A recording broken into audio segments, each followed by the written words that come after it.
Patay ang tulo ka mga individual human mahagbong sa Pangpang ang gisakyan nilang motorsiklo sa Guihulngan City. Nahitabo ang insidente niadtong Domingo sa hapon sa Barangay Bulado. Dead on the spot ang usa sa duha ka mga backrider. Sa ospital na nakabsan sa kinabuhi ang ikaduhang backrider ug ang driver sa motorsiklo. Base sa investigasyon sa kapulisan, ang motor padulhog sa Barangay Road sa Takpaw dihang matud pa aksidenteng nawadan og kontrol ang driver.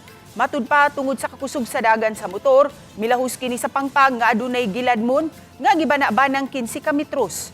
Sa video nga gihatag sa GMA Regional TV, makita nga buhi pa ang usa sa tulo ka mga sakay niini.